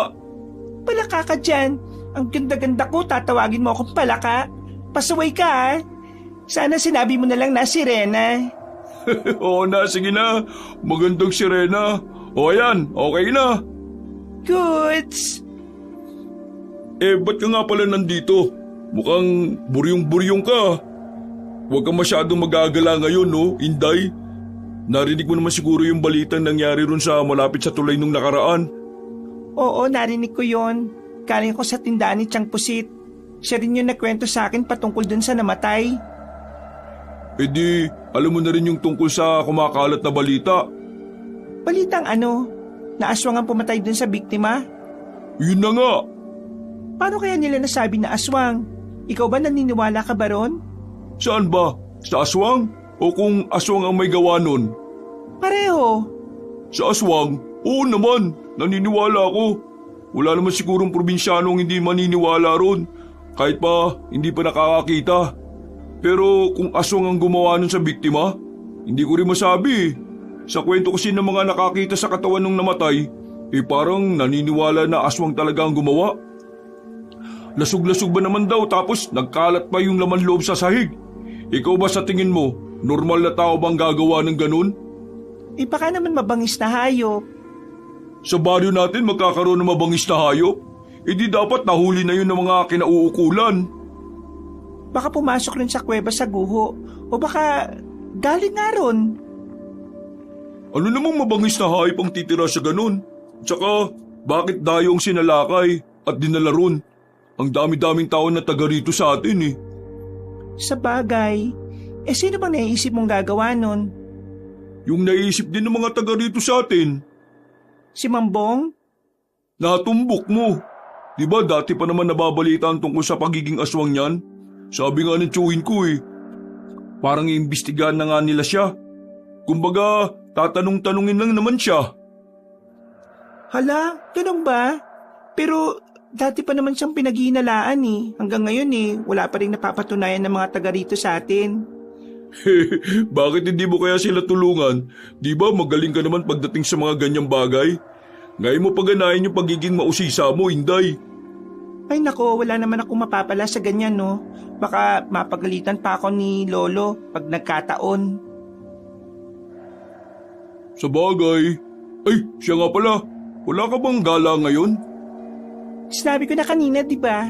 Pauwi na ako galing sa tindahan ni Tiyang Pusit. Gusto mo pa ako samahan sa kubo namin magtambay? Doon ka na rin lang manangalian, doon sa bahay. Tapos, mga bandang hapon, igala mo naman ako sa bike mo. Ang tagal na rin natin kayang hindi nakakagala na magkasama. O sige, tatapusin ko lang itong paglilinis ng bike para ito na lang yung gamitin natin papunta sa inyo. Okay, sige. Binilisan na nga ng malusog na binata ang paglilinis sa kanyang bike at ang matapos na ay kaagad silang umalis at nagtungo sa kubo ni na Inday. Eksakto nakadarating lang din ni Lolo Dugong at may dala na naman tong mga kahoy na siyang gagamitin sa pag-aayos. Umalis din kaagad ang matandang lalaki pero nagbilin muna siya kay Inday na kumain na lang dahil may nakahain naman na pagkain sa loob kanina pa. Nagpasalamat naman ang dalaga dahil kahit kailan talaga ay napakabait ng kanyang lolo. Hindi talaga hinahayaan ng matandang Ginoo na walang nakahain sa kanilang hapagkainan. Pagkaalis ni Lolo Dugong ay kumain na nga muna ang dalawa sa kubo at para meron silang mapag-usapan ay sinabi nga ni Inday ang nakita niya noong nakaraang hapon. Ha? Seryoso ka ba dyan sa sinasabi mo? Talagang nakita mo si Mangbong doon sa kapunuan sa gitna ng bukid? Oo nga. Hinaman na nga ng konti ang boses mo. Nakita ko nga siya doon na nakaraan. May bitbit siyang sako. At sigurado akong asong laman nun kasi may iyak-iyak yung hayop tapos pinalo-palo niya yung sako. Aso ba yung sinasabi mo? Kaya pala nawawala yung aso ng kapitbahay namin. Nung nakarang araw pa hinahanap yun eh. Nakita mo ba kung anong ginawa niya sa aso? Hindi na eh. Nakita niya kasi ako tapos tumakbo na ako. Kaya hindi ko na alam kung anong ginawa niya sa aso. Dapat malaman niya ng mga nanunungkulan sa atin para maimbestigahan nila si Mangbong. Naku, wala tayong sapat na ebidensya. Hindi ka po pwedeng magsumbong sa kinaukulan kapag ganon. E di pumunta tayo sa kapunuan para makasiguro tayo. Tapos saka tayo magsabi sa mga opisyal ng baryo. Pagkatapos mananghalian ay naglinis muna ng kusina ang dalaga pati na rin ng buong bahay. Nagpahinga rin sila saglit dahil medyo mainit-init pa. Pagsapit ng mga bandang 3:00 ng hapon ay nagbike na nga sila papunta sa bukid. Dinaanan nila si Yime sa tindahan at dahil wala nang masyadong ginagawa kaya pumayag din si Tiyang Pusit na sumama to sa kanila. Hindi na lang nila sinabi ang gagawin dahil siguradong magagalit ang ginang. Pagdating sa bukid ay wala nang mga tao roon kaya malaya rin sila kaagad na makapunta sa kapunuan. Hinanap na nga ni Inday ang pinuwestuhan noon ni Mangbong at maya-maya pa nga ay sabay-sabay silang natigilan matapos umalingasaw ang mabahong amoy mula sa hindi kalayuan. Napatakip ng ilong ang tatlo habang nagpapatuloy sa pagsisiyasat hanggang sa makita na nga ng magandang dalaga ang nasabing sako. Mas lumakas ang nakakasukang amoy pero tiniis niya yon habang hinahatak ang dulo ng sako. Tinulungan na rin siya ni Paulo hanggang sa mahigit nga nila ito. Mas lalong umalingasaw ang nakakasulasok na amoy kaya hindi nakatiis pa si Yime. Lumayo ito at dumuwal ng dumuwal pero si Inday at Paulo ay itinuloy pa rin ang plano. Binuksan ng malusog na binata ang sako at tumambad na nga sa kanila ang nabubulok na lasog-lasog na katawan ng aso. Inuuod na rin yun, kaya hindi na rin nila nakayanan. Magkakasabay silang sumuka habang lumalayo sa nasabing sako. Yun nga yung aso ng kapitbahay namin. Pinatay siya ni Mambong. Ang tanong, bakit pinatay ni Mambong yung asong yun? Anong ginagawa niyo rito, ha? Natigilan ang magkakaibigan ng marinig ang boses ng Ginoo. Sabay-sabay silang napatingin sa likuran kung saan nga nila nakita si Mangbong na may dala na namang sako na may laman na kung anong may buhay sa loob. Napatingin pa ang lalaki sa sakong nasa sahig, kaya galit niya ulit na pinagmasdan sina Inday at Paulo na siyang pinakamalapit sa nasabing sako. Bakit niyo kinuha yung sako na yan, ha? Bakit? Mambong, bakit niyo po pinatay yung aso? At saka may dala na naman kayong sako. Aso na naman po ba yung laman yan? Papatay na naman ba kayo ng aso? Tinatanong ko kayo kung bakit niyo hinukay ang nilibing ko na nasako. Hindi niyo alam kung anong ginagawa niyo. Mamamatay tao ka! Aswang ka! Patakbo niyang nilapitan ng lalaki at saka pinilit na nakipagpambuno rito hanggang sa mabitiwan ang sako. Lumagpak yun kaya napaungot ang laman na napag-alaman nilang isa na naman palang aso. Nagalit ang Ginoo kaya hinawakan yun si Paulo sa braso. Nagpumiglas ang malusog na binata pero masumigpit ang pagkakahawak sa kanya. Pagkatapos noon, ay kitang-kita ng tatlo kung paano mag-iba ang itsura ng mukha ni Mangbong. Matapos yung makita ni Yime ay napatili siya ng malakas dahil sa takot. Dahil din naman doon, kaya tila nahimasmasa ng Ginoo na bumalik din kagad sa dating itsura ang mukha. Sinamantala naman yun ni Paulo kaya pumiglas kagad siya at tumakbo palayo. Nakuha niya rin ang sako at kaagad tong inilayo sa aswang. Inday! Ibe! Takbo na! Bilisan niyo! Baka kung ano pang gawin sa atin ng aswang na yan! Hindi niyo alam ang mga pinagsasabi niyo! Ibalik niyo sa akin ang sako na yan! Walang iya kang bata ka! Manigas kang aswang ka! Paulo, tara na! Bilisan mo na! Baka sundan pa niya tayo! Dali-dali na nga tumakbo ang magkakaibigan palayo sa nasabing kapunuan. Hindi sila tumigil hanggat hindi sila nakakalayo kay Mambong. Maya-maya pa ay dumiretso na nga sila sa tanggapan ng baryo dala ang sako at doon ay ipinaliwanag nila ang lahat kay Kapitan at sa iba pang opisyal. Kagad nang kumalat ang balita sa buong baryo at umaksyon na rin ang mga kinauukulan. Hinanap nga nila si Mangbong pero hindi na nila yun naabutan sa kapunuan na nasa gitna ng bukid. Naisauli rin ang isa pang aso ng kanilang kapitbahay na dinala ni Paulo, saka kinuha na rin ang isa pa na nabubulok na at wala ng buhay. Nang malaman nga ni na Lolo Dugong at Chapusit ang nangyari, ay kaagad din nilang pinuntahan sina Inday, Yime at Paulo sa tanggapan. Pagkakita nga ng ginang sa pamangkin niya, ay pinagsabihan niya ito dahil lubhang mapanganib ang kanilang ginawa. Apa! Kasasabi ko lang sa iyo, di ba? Huwag kayo masyadong maging mausisa sa mga bagay-bagay na baka ikapahamak ninyo. Paano kung may kung anong gawin sa iyo ang bong na yon, ha? Sorry po, Lolo. Sorry ka lang naman. Tapos ilang linggo lang gagawin mo na naman ulit. Hindi ko na alam kung anong gagawin ko sa iyo Isinama mo pa tong si Yime at ikaw naman, Paulo. Ikaw ang lalaki. Hindi mo man lang pinigilan tong si Inday. Pasensya na po kayo, Lolo Dugong. Huwag yun na pong pagalitan si Inday. Dahil ako naman po talaga nagpumilit sa kanya na pumunta sa kapunuan para mahanap yung pinaglibingan doon sa aso. Sana man lang, sinabi niyo muna sa mas may nakakatanda sa inyo. Paano kung napahamak kayo ron? Lo, di naman po kami napahamak Huwag na po kayo magalit. Napabuntong hininga na lang ang matandang lalaki bago hinarap si Chang Pusit para humingi rin ng pasensya. Makalipas ang ilang minuto, ay umuwi na nga silang maglolo, ganun din ang iba pa. Samantalang ang mga opisyal naman ng baryo ay patuloy na naghahanap kay Mambong. Habang nasa tapat ng hapagkainan, ay tahimik lang si Inday na kumakain. Pinakikiramdaman niya rin kasi ang kanyang lolo dahil alam niyang dismayado pa rin yun sa kanya. Walang umiimik sa kanilang dalawa hanggang sa matapos na lang sila sa hapunan. Pero nang naguhugas na ay hindi rin nakatiis ang dalaga dahil hindi siya sanay ng ganon. Pagkatapos niyang maghugas ng mga pinagkainan, ay nilapitan niya si Lolo Dugong at niyakap yon habang nagsasara ng bintana. Lo, sorry po talaga sa nangyari. Promise po talaga hindi ko na po yun uulitin. Kung sakali man na meron akong nalaman, sa inyo ko po muna sasabihin kaagad. Sorry na po talaga, Lo. Uling pagtanggap ko na talaga to ng paghingi mo ng tawad.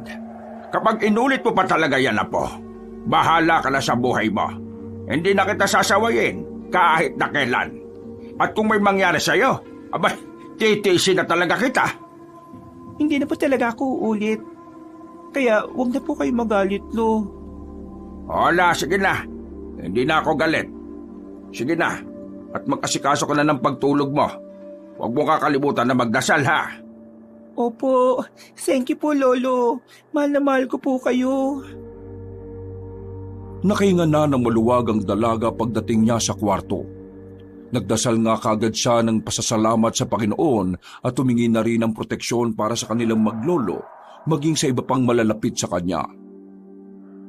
Nang matapos na, ay humiga siya at humarap sa bubungan at makalipas lang ng ilang minuto ay unti-unti nang ang ninakaw ng antok ang kanyang diwa. Subalit, hindi pa man lumalalim ng gusto ang kanyang pagtulog, ay napabalikwas na siya ng bagon matapos makarinig ng malalakas na kalabog mula sa bubungan. Hindi kaagad siya nakakilos sa higaan dahil pinakiramdaman niya muna ang bubong at doon nga ay napansin niya na parabang may naglalakad doon. Sinundan niya ang tinatahak ng yabag hanggang sa mapadako ang tingin niya sa bintana. Kitang-kita niya ang anino ng isang tao na nagre-reflect mula sa kortina kaya kinumutan kagad siya ng takot. Naalala niya rin kasi na hindi niya nga pala nakandado ang bintana. Hinawi niya lang ang kortina bago matulog. Pero sa kabilang banda, umandar naman ang pagiging mausisa niya. Kinakabahan man subalit dahil sa kagustuang makita kung sino ang nasa labas ng bintana, kaya marahan siyang lumapit doon. Nanatili naman ang nasabing anino ng tao kaya hindi na rin siya nakatiis. Sino yan? Hindi niyo dapat ginawa yun, Ineng. Mangbong? Hindi niyo dapat kinuha ang mga asong yon. Hinayaan niyo na lang dapat sana ako na mailibing sila. Bakit niyo po kailangan patayin ng mga asong yon? Ano pong dahilan niyo? Inihikayat nila ang kamatayan. Sila ang mga gumigising sa mga nilalang sa yungib. Kaya kasalanan nyo kapag meron na namang namatay. Sinasabi niyo, hindi po ba kayo ang aswang? Kayo po ang pumapatay sa mga aso at sa taong yon sa bukana ng kuweba. Natigilan na ang dalaga dahil narinig niyang umangil na parang mabangis na hayop ang kausap niya sa labas ng bintana. Nakakatakot man, ay marahan pa rin niyang hinawi ang kortina dahil nakukuryos siyang makita si Mangbong na nasa anyong aswang. At ganun na nga lang ang pagkagulat niya nang makita ang Ginoong nagmistulang paniki ang mukha. Namumula at nanlilisik ang mga mata noon. Kayo mismo ang nagbigay ng daan para mapahamak ang mga taga-baryo. Hindi na napagandaan ni Inday ang mga sumunod na nangyari. Bigla na lang kasi siyang hinawakan ni Mambong sa ulo at pagkatapos ay tila pinisilyo ng kabilaan niyang sentido. Sa isang iglap ay biglang napunta ang dalaga sa isang pamilyar na lugar. Sa tabi ng tulay kung saan nagkaroon ng guho at merong nabuong kuweba. Sumilay kagad ang kaba at pagtataka sa kanyang dibdib habang naglilibot ng tingin. Anong ginagawa ko dito? Paano ko napunta rito? Mambong! Anong ginawa niyo? Matapos siyang bigkasin yon, ay napatingin siya sa bandang ibaba. nakita kasi siya ng kakarampot na liwanag galing sa mismong loob ng kuweba. Habang nakatanaw doon ay bahagya siyang napaatras hanggang sa napasandal sa puno. Ilang saglit pa ay narinig na niya ang mga yabag mula sa loob ng kuweba na palakas ng palakas. Sa bawat pagtapak ng kung sino mang nandun ay naririnig niya rin ang nakakakilabot na garalgal at pag-ungol. Para bang may kung anong halimaw na gustong-gusto nang makalabas. Bumilis ang tibok ng kanyang puso habang nakaantabay sa pagsulpot ng kung sino mang nilalang na naroroon. Hanggang sa tumambad na nga sa kanyang paningin ang nakakatakot na nilalang. Mas nakakatakot pa ang itsura noon kay Mambong kapag nag-aanyong aswang. Nangingintabang lahat na parang kaliskis. Namumulat na nilisik ang mga mata. Mahaba ang nguso na may matatalim na pangil. At gumagapang yun na parang isang reptilya habang ang dila ay umuusli-usli na kahalintulad ng sasawa. Ano yung halimaw na yan?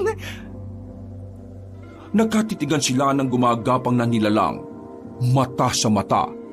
Matagal at hindi niya nakuwang umiwas ng tingin sapagkat parang may nakahawak na kamay sa magkabila niyang pisngi na tila pumipigil para manatiling diretso ang kanyang tingin. Nakita niya ang nanlilisik na mga mata ng halimaw. Mga titig na parang lalamunin siya ng buhay, kaya naman mas lalong nadagdagan ng takot ang nararamdaman niya. Unti-unti na rin sumilay ang kilabot sa buo niyang katawan. Dahilan para lalong bumilis ang tibok ng kanyang puso na halos nadidinig niya ng malakas. Nang umabot na ang tensyon na nararamdaman niya sa batok, ay pasimple siyang napahawak doon habang hindi pa rin nakakakilos. Nagsimula na rin mamanhid ang buo niyang katawan, dulot ng tensyon na lumulukob sa kanya.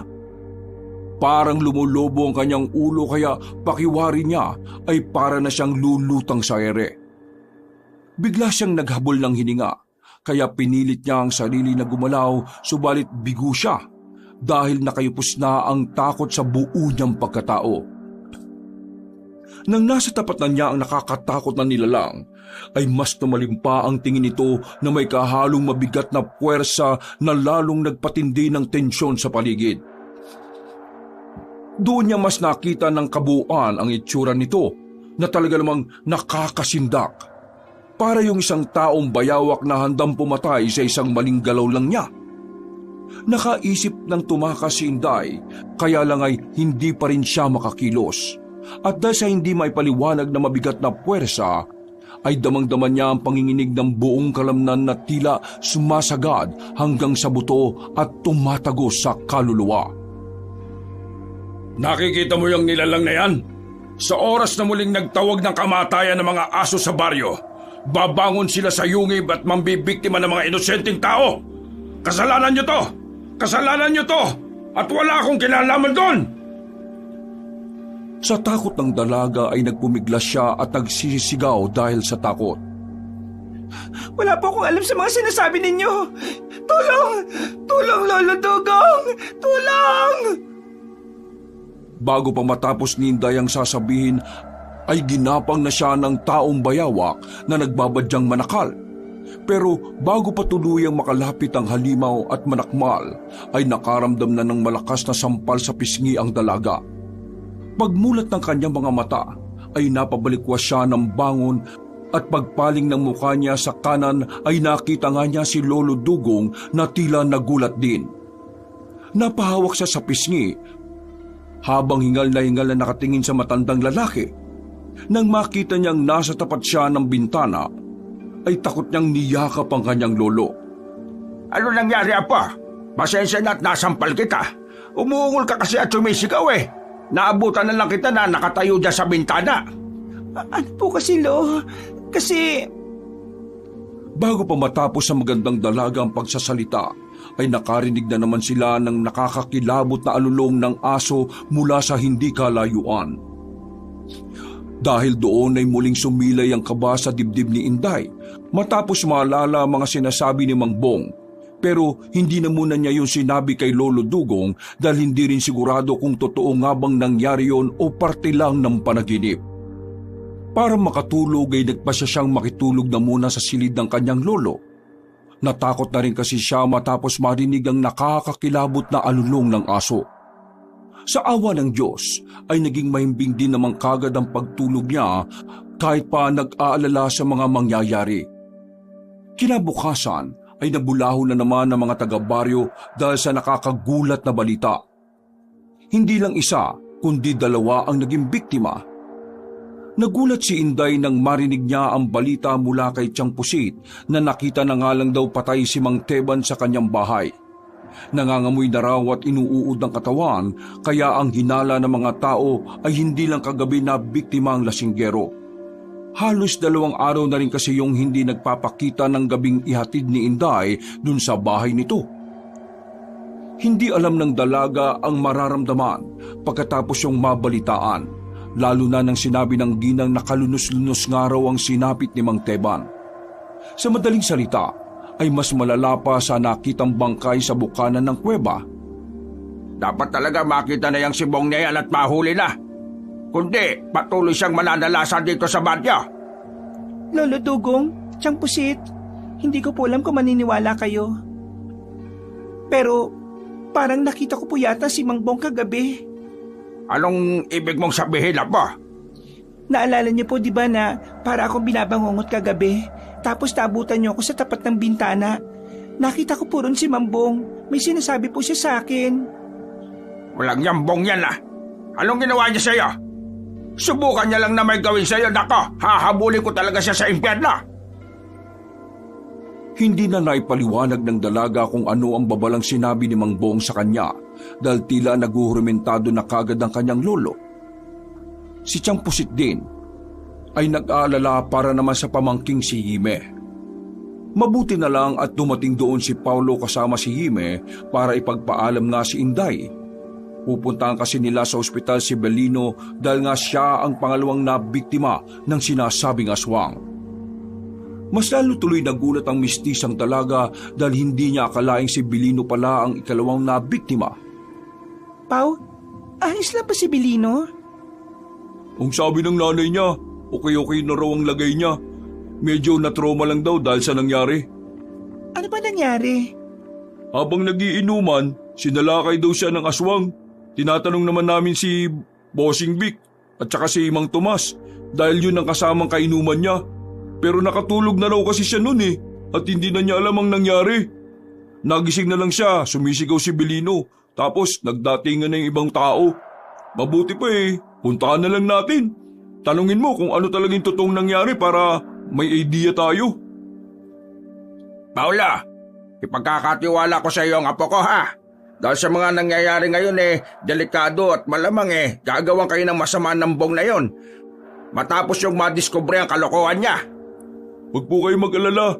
Dahil pagkagaling namin sa ospital, uwi na kagad kami, Lolo Dugong, Tiyang Pusit.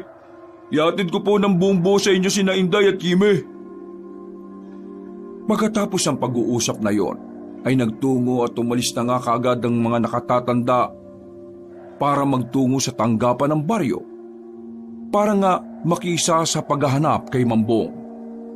Ang magkakaibigang Inday, Hime at Paulo naman ay nagtungo na rin sa ospital. Mabilis na lumipas ang oras. Pagkatapos mananghalian, ay nagbiyahe na ang magkakaibigan papuntang bayan. Pagbaba sa terminal ay dumiretso muna sila sa palengke at bumili ng saging, mansanas at orange. Pagkatapos ay nagtungo na nga ang tatlo sa hospital reception area para magtanong kung nasang banda si Belino. Nang ituro na nga sa kanila ay dali-dali nilang pinuntahan ng ward. Pero nang nasa tapat na nga ng pinto ay saglitan napahinto si Paulo kaya napatingin ng dalawang dalaga. Sure ka na ba na gusto mong pumasok at makipag-usap ulit kay Belino? Oo, Inday. Panahon na nga rin para magkaayos kami. Wala naman dapat pag-awayan, di ba? Wala na rin naman kasi si Kim dito. Natutuwa ako marinig yan. Ikaw ba? Handa ka na magpaligaw sa kanya? Nek-nek mo. Tara na nga sa loob. Pasaway ka. Nagtawanan lang silang tatlo at pagpasok sa ward ay naabutan nila ang matipunong binata na nakahiga. Puno ng benda ang tiyan. May pangilan-ilan pang gasgas sa mga braso at paa na halatang kinalmot ng kung anong nilalang. Pagkakita sa kanila ng nanay ni Belino ay natuwa yon dahil sila palang ang kauna-unahang dumalaw. Alam din naman kasi ni Aling Simang na halos walang kaibigan ng anak niya dahil sa kayabangan. Pansamantala silang iniwan ng ginang para makapag-usap-usap na maayos. Sa awa ng Diyos ay nagkaayos na nga sina Paulo at Belino na nagkapatawaran pa patungkol sa kanilang nakalipas. Natuwa naman sina Inday at Kimi dahil sa wakas ay tila bumalik na rin ang dati nilang samahan. Pero sa kabilang banda ng isip ng mestizang dalaga, wala pa rin siyang balak na magpaligaw sa gwapong binata kahit pa okay na sila. Sa pagpapatuloy ng pag-uusap ay na-open nga ni Belino ang nangyari kagabi habang kainuman niya si Mang Tomas. Ang naalala ko masaya pa kami nagiinuman ni Mang Tomas tapos bigla na nga lang siyang nakatulog sa kubo. Ako naman, uuwi na sana. Pero siniguro ko munang maayos ang lagay niya. Tapos, yung palabas na ako sa bukuhan, nakarinig ako ng alulong ng aso. Ilang beses yun. Pero di ko masyadong pinansin dahil ilang gabi nang nangyayari yun, di ba? Napansin nga rin namin yun ni Lolo Ayun, umihi muna ako sa gilid ng puno. Tapos nakarinig ako ng parang umuungol na kung anong hayop. Kaya napatingala ako. Doon ko nga nakita yung malaking parang taong bayawak. Taong bayawak? Oo, nawala nga kaagad yung pagkalasing ko Tapos di ko na tinapos yung pag-ihi ko. Tumakbo kaagad ako pero nilundagan kaagad ako nung halimaw. Pinagkakalmot ako pero lumaban din talaga ako. Ang kaso lang, malakas talaga Akala ko nga katapusan ko na. Buti na lang, dala ko yung taga kaya nasugatan ko yung halimaw. Nakatakbo pa ako noon. Tapos doon na nga ako sumigaw ng tulong. Sakto na nagro-ronda si na kapitan. Yun, hanggang doon na lang yung tanda ko kasi bumagsak na raw ako, dinala ako rito. Nang marinig ni Inday ang tungkol sa taong bayawak, ay naalala niya ulit ang sinabi ni Mambong. Doon nga niya napagtanto at napagtagni-tagni ang mga bagay-bagay. Siguradong si Mambong ang gumawa niyan. Nahuli namin siya kahapon na maglilibing na naman ng aso at kitang-kita rin namin kung paano magbago yung mukha niya na parang aswang. Kung totoo yung sinasabi mo, mag-iingat kayo dahil baka kayo na yung puntiryahin niya. Minsan ko na kasi siyang napagtripan nung nakaraan kaya siguro gumanti siya. Hindi si Mangbong ang aswang na gumawa niya sa'yo. Ha? Ano? Oo nga, siya lang naman ang aswang sa lugar na to, di ba? Siya lang ang pwedeng gumawa nito kay Belino at sa mga taga-baryo. Kitang-kita naman natin nila Yimi kung paano siya magpalit ng anyo, di ba? Naintindihan ko na ang lahat. Yung mga aso na pinapatay niya, yun ang nagtatawag ng kamatayan. Kumbaga, hinuudyatan noon ng mga halimaw na nasa yungib doon sa guho. Minakita na sa akin yun ni Mangbong. Hindi niya tayo gustong saktan. Nagbibigay siya ng babala sa mga taga-baryo. Ano? Sigurado ka ba dyan? Oo, siguradong sigurado na ako. Paano mo naman mapapatunayan yun? Hindi pa nasugatan ni Belino yung taong bayawak? Kapag walang sugat si Mangbong, ibig sabihin hindi talaga siya ang aswang na naghasik ng lagim sa baryo.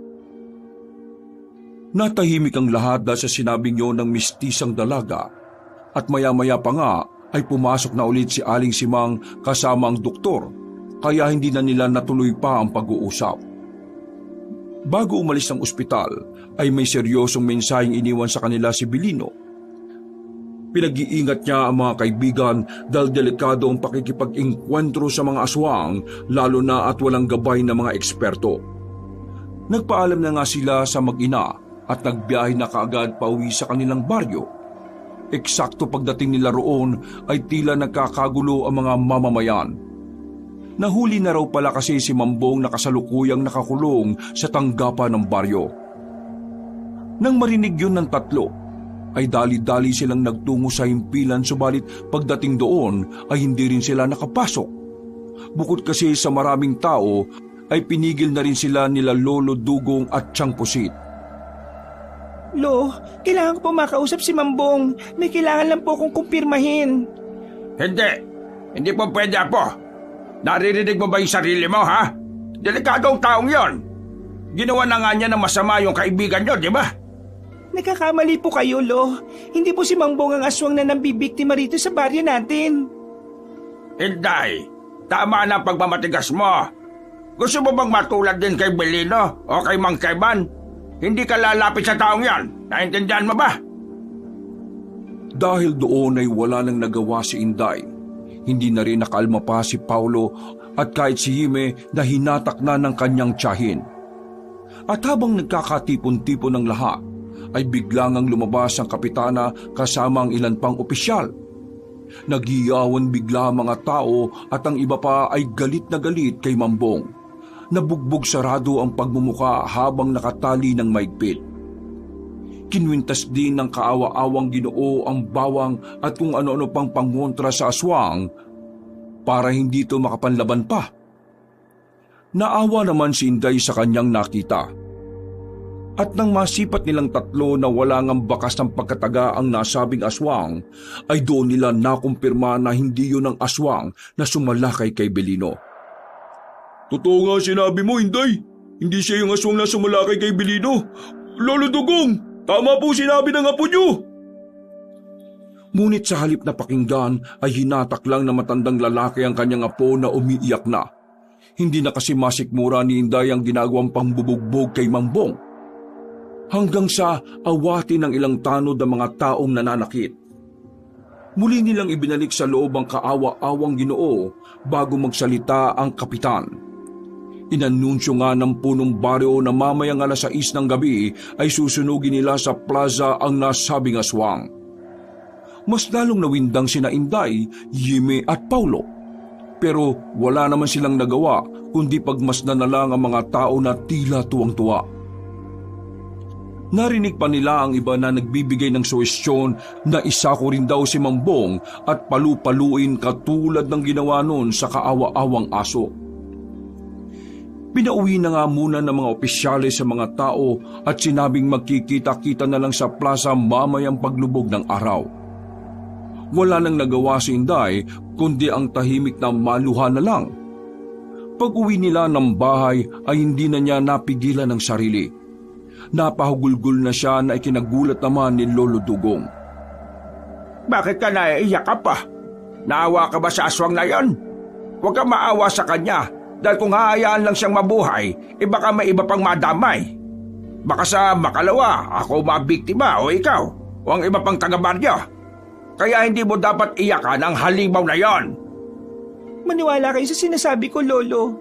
Wala pong kasalanan si Mambong. Hindi siya yung aswang na pumapatay. Matagal na siyang nakatira dito sa baryo pero wala naman po siyang ginagawang masama sa lahat, hindi ba? Hindi mo alam ang isip ng mga aswang, Inday. Delikado sila. Kaya kung ano man ang binabalak mo, huwag mo nang ituloy. Maghihintay tayo hanggang mag-alas 6 ng gabi. Nagkulong na lang ng kwartong dalaga at doon iniyak ang lahat hanggang sa makaidlip na nga siya. Maya-maya pa, pasado alas 5:30 ng hapon ay nagising siya matapos makarinig ng tunog ng mga bato sa bintana. Dali-dali siyang sumilip doon. Ganun na lang ang gulat niya nang makita si Yime at Paulo. Anong ginagawa niyo rito? Baka makita kayo ni Lolo. Yari tayong lahat kung magkataon. Nakita namin lumabas si Lolo Dugong, kaya tara na, magpunta tayo sa tanggapan habang abala pa ang lahat. Anong sinasabi niyo? Ano pa ba sa tingin mo? Di ba, ganito naman ang mga hiling mong gawin? Ang usisay ng katotohanan? Kaya magmadali ka na para mapunta na natin si Mambong. Wala na nga silang inaksayang oras. Pumuslit ang magkakaibigan at sinamantala nila ang pagkakataon habang abala pa ang mga tao sa tanggapan ng baryo. Nagpunta sila sa pinakalikuran at hinanap ang maliit na bintana sa pinagkukulungan ni Mambong. Nakita nga kagad nila ang hinahanap pero nakaramdam na naman sila ng awa matapos masipat ang bugbog saradong Ginoo. Mambong? Mambong? Gumising po kayo! Marahang nagdilat na mga mata ang nanghihinang Ginoo. at nang magtapat na ang kanilang mga mata ay saka napabuntong hininga si Inday. Pasensya na po kayo. Kung nandahil sa amin kaya kayo hinuli ng mga tao. Nandito po kami para pakawalan kayo. Wala nang saysay pa. Kung pakakawalan niyo ako, masama na rin naman ang tingin ng tao sa akin. Bukod doon, nangihina na ako. Malapit na akong mamatay. Hindi po kami papayag. Ililigtas namin kayo at tutulungan niyo po ang baryo laban sa taong bayawak. Huwag niyo ngayaang kumahol ang mga aso dahil yun ang hudyat ng mga abwak. Isara niyo rin ang yungib bago pa makakyat ang iba na nasa pinakailalim. Hindi na nakasagot pa si Inday dahil nakarinig na sila ng mga yabag ng tao. Maya-maya pa nga ay pumasok na ang kapitan at ilan pang opisyal. Nagtago ang magkakaibigan sa gilid para hindi sila masipa. Kaya't dinig na dinig nila kung paano pa lupugin ng mga nasa silid ang walang kalaban-laban na Ginoo. Matapos magtawanan ay binuhat na nga siya at inilabas ng silid. Malungkot naman na nagtinginan sina Inday, Yimi at Paulo dahil wala rin silang nagawa sa huli. Paano? Nahuli na tayo ng dating. Susunugin na nila si Mambong. Anong gagawin natin, Yimi, Paulo? Hindi ko na rin alam. Pasensya na kayo at parang wala naman akong naitulong. Napayak naman si Yimi at napayakap na lang kay Inday. Kaya ganun na rin ang ginawa ni Paulo. Maya-maya pa, pagkagat ng dilim ay isa-isa na ngang nagdatingan ng mga mamamayan ng baryo sa plaza. Nagpunta na rin doon ang tatlong magkakaibigan. Tumayo lang sila sa bandang kanan habang itinatali na si Mambong sa nakaposting kahoy. Malungkot na pinagmasdan ni Inday ang kaawa-awang Ginoo hanggang sa hindi niya namalayang napapaluha na pala siya. Pinunasan niya yon pero hindi pa rin tumitigil ang pagpatak ng luha. Hanggang sa makarinig siya ng boses sa kanyang isipan. Huwag kang umiyak. Hindi mo kailangan iyakan ng isang katulad ko. Kapag nakita ka ng mga tao na umiiyak baka pati ikaw, madamay. Pagdidiskitahan kanila, Ineng. Ha? Mambong, nakakausap mo ako sa isip? Paano? May waga mga aswang, Ineng. Bukod sa pangit na anyo, may iba't ibang kakayahan din ng bawat isa. Depende sa ipinagkakaloob sa kanila. Kung nakakaya niyo po akong kausapin sa isip, bakit hindi niyo po gawin yan sa mga taong narito? Iligtas niyo po ang sarili niyo. Ipakita niyo rin sa kanila ang ipinakita niyo sa akin nung gabing yon para maliwanagan sila. Hindi lahat ay may kakayahan at abilidad ng pagtanggap katulad mo, Ineng. Basta sundin mo na lang ang mga sinasabi ko kanina. Huwag niyong hayaang kumahol ang mga aso dahil yun ang hudyat ng mga abwak. Isara niyo rin ang yungib bago pa makakyat ang iba na nasa pinakailalim. Kapag hindi natakpan ng kuweba, mga nganib ang lahat ng taga-baryo. Nawala na ang kanilang komunikasyon nang hampasin ng kapitan ng 2x2 ang hita ni Mambong. Hindi na nakagawang umiyak ng malakas ang Ginoo dahil nanghihina na talaga siya. Maya-maya pa ay nagsalita na nga ang punong baryo at ipinaalam sa lahat na pupuksain ang sinumang mag-aasik ng lagim sa buong baryo. Kasabay noon ay sinabuyan na ng gaas ang iba't ibang parte ng pwesto ni Mambong. Nagsindi na rin ng sulo ang kapitan habang patuloy sa pagtatalumpati. Nang maghiyawan ng mga tao na sunugin ang aswang, ay hinagis na nga ng Ginoo ang sulo sa mga tuyong kahoy. Kasabay ng pagliyab ng kahoy ay isang nakakakilabot na alulong ng aso ang kanilang narinig mula sa hindi kalayuan. Biglang nag-alala si Inday. Naalala niya ang sinabi ni Mambong kaya kaagad niyang ginalang tingin sa paligid. Sa hindi mawaring kadahilanan ay tila nakaramdam siya ng nagbabadyang panganib. Pero walang pakialam ang mga tao dahil natutuwa silang pinagmamasdan si Mambong na unti-unting natutupok ng apoy. Yimi, Paulo, magmadali kayo. Umalis na tayo rito dahil delikado ng lugar na ito. Paparating na ang mga abwak. Paparating na ang mga abwak? Yun yung aswang na nasa yungib. Hindi na natapos halos ng mistisang dalaga ang pagsasalita dahil nakarinig na sila ng malalakas na ungol ng kung anong halimaw mula sa kung saan. Natigilan din ang mga tao at nagmasid sa paligid hanggang sa may isang taong bayawak ang tumalon mula sa kung saan at dinamba ang isang tanod. Nang makita nilang lahat yon ay bigla na ngang nagkagulo. Nagtakbuhan ng mga tao pero may isa pang sumulpot at nanalakay ng mga inosente. Nagulat naman si Lolo Dugong at Tiyang Pusit na inalala kagad ang kanilang mga alagang dalaga. Nang makita ng matandang lalaki ang kanyang apo, ay patakbo siyang lumapit dito sa gitna ng kaguluhan. Apa! Apa! Pumunta ka rito! Dahil sa sigawan ng iba ay hindi rin sila nagkarinigan. Nagtakbuhan palalo ang mga tao nang sumulpot ang pangatlong abwak.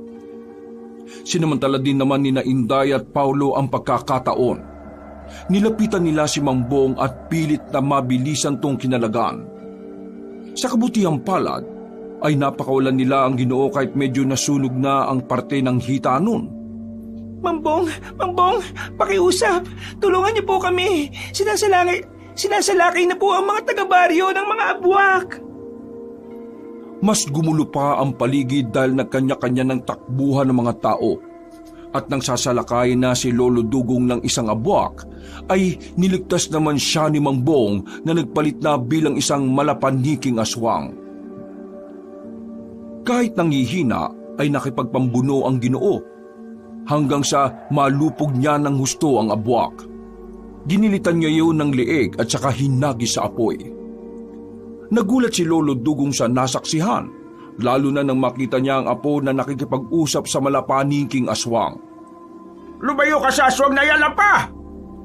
Lolo, hindi po siya masamang aswang. Siya si Mangbong na nagligtas sa inyo. Hindi na nakaimik ang matandang lalaki. Hinatak na lamang niya ang apo palayo sa kaguluhan. At mula sa isang sulok ay nagtago sila habang pinagmamasdan ng mga nangyayari.